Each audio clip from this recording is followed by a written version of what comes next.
मैं एक बार आपको अंदर के ओवरऑल व्यू एक बार शो करा रहा हूँ।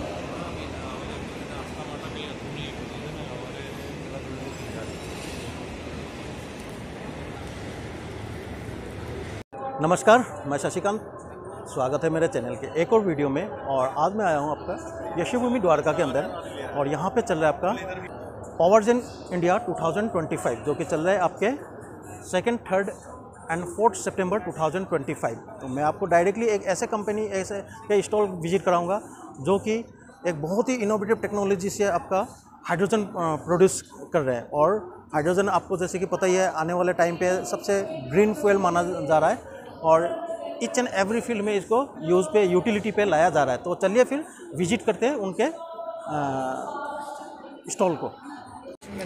तो ये हो गया आपका जो future green fuel producing unit. मैं यूनिट बोल रहा हूँ यहाँ पे, क्योंकि आज के टाइम पे देखिए नॉर्मली हम लोग जैसे कि सोलर को भी हो गया, इसके बाद आपके जो अदरवाइज आपका जो बैटरी पावर्ड हो गया, इस तरीके से हम अलग अलग तरीके से हम एनर्जी को मतलब कि जो पुराने प्रिमिटिव वेज से हम उसको नए तरीके पे ला रहे हैं। तो ये जो स्टेशन है सर, इसका थोड़ी सी एक्सप्लेन करेंगे सर? ये जैसे कि नॉर्मल जो ग्रीन हाइड्रोजन का जो रहता है, जो सोलर उसका जो कॉन्सेप्ट है सोलर से हाइड्रोजन बनाने का, ठीक है। तो उसमें क्या है कि नॉर्मल आप सोलर पीवी फार्म्स आप लगाते हो, मॉड्यूल लगाते हो, हाँ मॉड्यूल्स आप बहुत सारे लगाते हो, हाँ जी। फिर उसमें जो है आप रेक्टिफायर वगैरह लगाते हो, बिल्कुल बिल्कुल। तो फिर आप जाकर के हाइड्रोजन आप इलेक्ट्रोलिसिस से हाइड्रोजन आप बनाते हो, ठीक है। बट यहाँ पे क्या है, हमने उसको बाईपास कर दिया है। अच्छा, ये जो बीच वाली चीजें यहाँ पे क्या है सर, ये जो लगा हुआ है, हाँ, ये जो आप बोलते हैं जो ये पैराबोलिक शेप का जो आप देख रहे हैं, मैं सभी को समझने के लिए सिंपल लोकल लैंग्वेज में बोल रहा हूँ। जैसे ये छतरी बोलिए, इसको डिश बोलिए, इस तरीके से जो ये इक्विपमेंट लगा हुआ है, यही है सर? यही है। ओके, ठीक है, बिल्कुल। ये बस केवल रिफ्लेक्ट करता है, और ये जो छोटा सा आगे जो टॉप पे आप देख रहे हैं, ये रिएक्टर है हमारा, ओके, जिसमें से लाइट निकल रही है। ये रिएक्टर हो गया आपका, जो टॉप में जो लगा हुआ है, ये हमारा प्रोप्राइटरी रिएक्टर है। ओके, जो कि जिसको हम एक हिसाब से मतलब इलेक्ट्रोलाइसिस जो प्रोसेस है, हाइड्रोजन फ्यूल को बनाने के लिए जो इलेक्ट्रोलाइसिस प्रोसेस है, वो इसी से ही आपका वो सारा वो जो मेन रिएक्टर है वो यही है। के अंदर हाइड्रोजन ऑक्सीजन वो बनने वाला है फ्रॉम वाटर। हम इसमें वाटर भेजेंगे एंड जो लाइट रिफ्लेक्ट होकर के आएगी, इसमें स्पेशल जो कैटलिस्ट जो भी यूज हुए हैं वो उनसे जो है वो वाटर को ब्रेक डाउन कर देंगे हाइड्रोजन और ऑक्सीजन में, एंड वो हाइड्रोजन और ऑक्सीजन को ये सारे जितने भी यहाँ पे लगे हुए आपको बहुत सारे दिख रहे हैं, जितने भी ये आप सम बोलते हैं, तो ये सब जगह से हाइड्रोजन एंड ऑक्सीजन को कलेक्ट करके हम फिर ये कंटेनर में लेके आते हैं। ओके, इस वाले कंटेनर में हो गया? जी जी, ये जो सामने दिख रहा है ये वाले कंटेनर हो गया? यस, इस कंटेनर में लेके आते हैं। तो यहाँ पे फिर हम हाइड्रोजन एंड ऑक्सीजन को प्यूरिफाई करते हैं एज पर कस्टमर्स रिक्वायरमेंट। वो कस्टमर को जो भी प्योरिटी चाहिए, हम उस प्योरिटी का हाइड्रोजन को यहाँ पे प्यूरिफाई कर देते हैं। ओके, तो ये प्रोसेस है। एंड एक और चीज मैं ऐड करना चाहता हूँ, जो लैंड रिक्वायरमेंट की बात होती है, तो 1 मेगावाट के लिए जो आप नॉर्मल सोलर जो फार्म्स लगाते हैं, सोलर टू हाइड्रोजन के फार्म्स लगाते हैं, उसमें at least you need around 4 acres 4 to 5 एकड़ जमीन चाहिए। अच्छा, 4 to 5 एकड़ सोलर वाले पैनल मॉड्यूल जिसपे लगते हैं, मॉड्यूल। हाँ, बट इसमें फायदा ये है कि इसमें sir only you need 2.5 to 3 एकड़। ओके, मतलब देखा जाए तो कि लैंड भी सेव कर रहे हैं, लैंड भी आपका काफी हद तक सेव हो गया, कम रिक्वायरमेंट हो गया लैंड की। ओके, अप्रोक्सीमेटली 1 एकड़ लैंड बच गया आपका।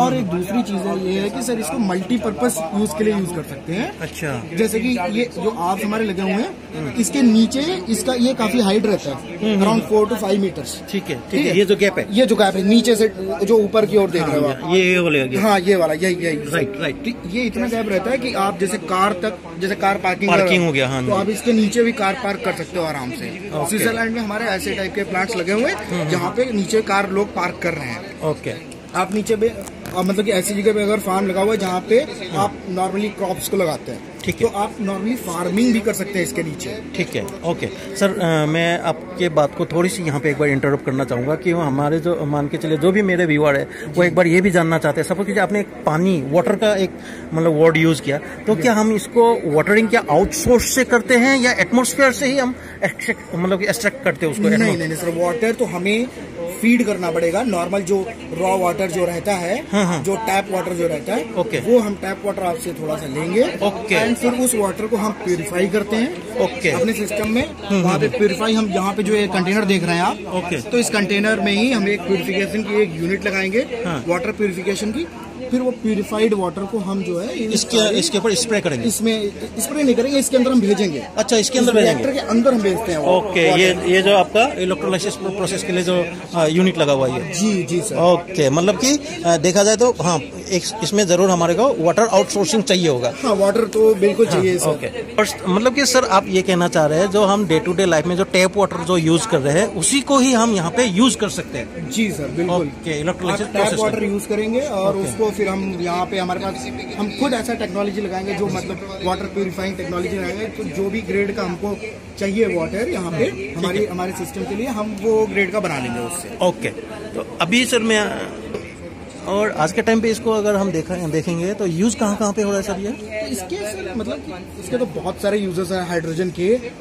हाइड्रोजन जैसे कि आप नॉर्मली आपने सुना होगा ग्रीन हाइड्रोजन की बस आ चुकी है। अभी तो एक ग्रीन हाइड्रोजन की ट्रेन आ चुकी है। ट्रेन आ गए, ठीक है। इसके अलावा जो बहुत सारी चीजें हैं जो पहले इवन बाइसाइकिल भी आ गया, अब तो बाइसाइकिल भी आ गया। हाँ। इवन इसके पहले भी जो हाइड्रोजन का लोग यूज करते आए हैं वो है कि जैसे रिफाइनरीज में। अच्छा, रिफाइनरीज में भी यूज होते हैं पेट्रोल डीजल आप यूज करते हैं। ओके, पेट्रोल को प्यूरिफाई करने के लिए भी हाइड्रोजन की जरूरत पड़ती है। तो वहाँ लोग हाइड्रोजन का यूज करते हैं। मतलब देखा जाए तो इसका क्लाइंट लिस्ट भी बहुत ज्यादा लंबे तक रहे हैं। आफ्टर प्रोडक्शन अगर आप चाहेंगे तो बहुत सारे क्लाइंटों को आप इसको मतलब कि बेच सकते हैं। यस। ओके ओके, तो एंड मतलब ये सर और जो फर्टिलाइजर इंडस्ट्री है, हाँ जी, जो आप यूरिया डीएपी बनाते हैं, अच्छा, उसमें भी इस हाइड्रोजन का यूज कर सकते हैं। फिर वो nitrogen separation air separation unit लगा करके नाइट्रोजन को वहां से एक्सट्रैक्ट करके नाइट्रोजन एंड इस हाइड्रोजन को मिक्स करके आप अमोनिया बना सकते हैं। फिर वही जो फर्टिलाइजर्स यूरिया एंड डीएपी बना रहे हैं वो चीज। अच्छा, मतलब देखा जाए तो जो फर्टिलाइजर इंडस्ट्री है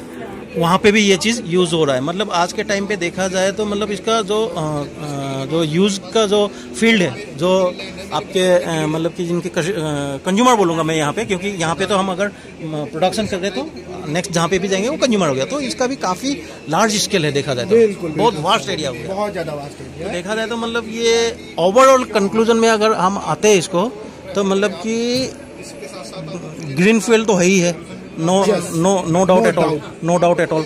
और इसके साथ आपका मेंटेनेंस कॉस्ट भी इसके कम आ जाएंगे। मेंटेनेंस कॉस्ट तो बहुत ही कम है। सबसे बड़ी बात तो ये है कि आप ये देख रहे हैं सर, मतलब ग्रीन फ्यूल की इतने ज्यादा क्यों बात कर रहे हैं। आप ये नॉर्मली आसपास अपने अभी करंट सिचुएशन में ही अगर आप देखें तो आसपास हर जगह फ्लड्स आई हुई हैं। ओके, कहीं भी बिल्कुल पूरे वर्ल्ड में फ्लड वगैरह, कहीं पे फॉरेस्ट में आग लग जा रही है। तो ये क्लाइमेट चेंज इतनी तेजी से हुआ है तो हमें कुछ तो करना पड़ेगा, कुछ ना करना ही पड़ेगा। सिर्फ क्योंकि इस धरती में सिर्फ अकेला इंसान नहीं रह रहा है, सबको ही रह रहा है, तो सबके लिए सोचना ही पड़ेगा, राइट। तब तक बैलेंस नहीं रह सकता है, राइट। इवन दिल्ली में अगर आप रहते हैं तो गर्मियों के सीजन में या कुछ टाइम ऐसा होता है जब आप देखेंगे कि सांस लेने में लोगों को तकलीफ होती है। तो ये पॉल्यूशन ही है। अभी पॉल्यूशन को कम करने के लिए कुछ तो करना पड़ेगा, हमें ही करना पड़ेगा। बिल्कुल।